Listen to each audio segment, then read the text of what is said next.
बढ़ते हैं आगे। अडानी मामले और भ्रष्टाचार के मुद्दे पर कांग्रेस नेता सड़क पर उतरे। पटना में ईडी दफ्तर के बाहर कांग्रेस नेताओं ने प्रदर्शन किया। प्रदेश अध्यक्ष अखिलेश सिंह की अगुवाई में नेताओं और कार्यकर्ताओं ने केंद्र के खिलाफ जमकर नारेबाजी की। कांग्रेस ने अडानी मामले की जांच जेपीसी से कराने की मांग की है। साथ ही जांच एजेंसियों के दुरुपयोग का भी आरोप लगाया है।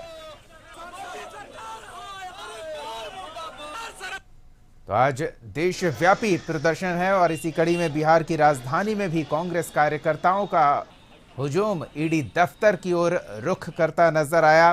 सड़क पर प्रदर्शन करते हुए कांग्रेसी के नेता और कार्यकर्ता ईडी दफ्तर पहुंचे और वहां पहुंचकर ईडी पर सरकार के दबाव में कार्रवाई करने का आरोप लगाते हुए सरकार के खिलाफ भी जमकर नारेबाजी की गई।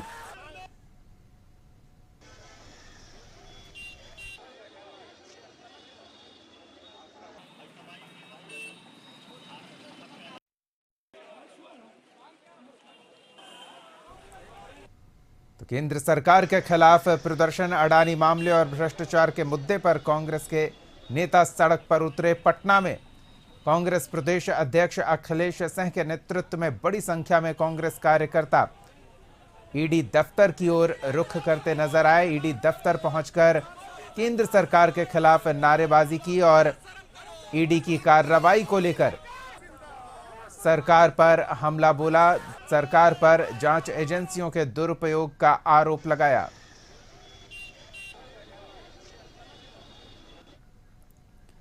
सहयोगी प्रीतम से कांग्रेस के इस धरना प्रदर्शन के बारे में और जानकारी लेते हैं। प्रीतम, ईडी दफ्तर के बाहर कांग्रेस प्रदेश अध्यक्ष के नेतृत्व में कांग्रेसी कार्यकर्ताओं का प्रदर्शन, क्या वजह रही? देखिए दीपक, ये एक दुर्भाग्यपूर्ण बात कही जा सकती है कि जो पार्टी देश की सबसे बड़ी विपक्षी पार्टी है और उसकी जो अगंभीरता है वो एक तरीके से सामने आई है कि महज आधे से पौने घंटे के अंदर ही उसका ये प्रोटेस्ट खत्म हो गया। अगर आप भ्रष्टाचार का आरोप लगाते हैं किसी भी मौजूदा सरकार पर, आप कहते हैं कि सरकार ने किसी खास उद्योगपतियों को मदद पहुंचाई है, कुछ खास घरानों को मदद पहुंचाई है, तो आपका अप्रोच भी उस ढंग से होना चाहिए था। दुर्भाग्यपूर्ण से कांग्रेस का प्रोटेस्ट 40 से 45 मिनट के अंदर में समाप्त हो गया। और हालांकि पूरे बिहार से कांग्रेस के कार्यकर्ता आए हुए थे, कांग्रेस के दिग्गज नेता इसमें शामिल थे, लेकिन वो गंभीरता उस तरीके से नहीं दिखी जिस तरह से गंभीरता भाजपा अपने आंदोलनों में करती है, भाजपा के प्रोटेस्ट में जैसा देखने को मिलता है। बहरहाल आपको याद होगा कि जब संसद का सत्र चल रहा था साल 2023 में जनवरी के महीने में, तभी हिंडनबर्ग की रिपोर्ट आई थी और उसके बाद एक खास उद्योगपति घराने पे आरोप लगाया गया था कि उस उद्योगपति ने सेल कंपनियों के जरिए अपना कारोबार का विस्तार किया है। तो इन्हीं सब चीजों को लेकर आज कांग्रेस का प्रोटेस्ट था। कांग्रेस के लोग शामिल हुए, लेकिन कहिए कि बस एक औपचारिकता थी और हमें लग रहा था कि पुलिस से ज्यादा कांग्रेस के नेताओं को इस बात की जल्दीबाजी थी कि किसी तरीके से ये धरना प्रदर्शन खत्म हो जाए तो वो अपने अपने घर को लौट जाए। जी दीपक, अपना सवाल करें। बिल्कुल, सरकार के खिलाफ प्रदर्शन, लेकिन ईडी दफ्तर पर जमा हुए कांग्रेसी कार्यकर्ता ईडी के ऊपर यह आरोप कि केंद्र सरकार के दबाव में काम कर रही है, इसको किस तरह से देखा जाए?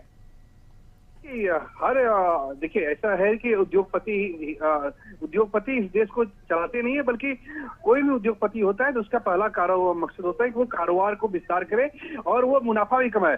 तो यही हर सरकारों में होता रहा है। और किसी की रिपोर्ट पर किसी उद्योगपति घराने को बदनाम कर देना या फिर उनके खिलाफ आरोपों की झड़ी लगा देना, ये उचित नहीं कहा जा सकता है।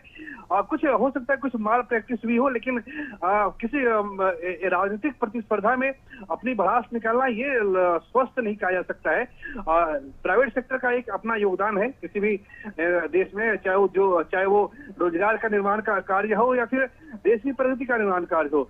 इसमें उद्योगपतियों की भूमिका शुरू से रही है, चाहे पंडित जवाहरलाल नेहरू से अब तक के सरकारों में ऐसा देखा गया है।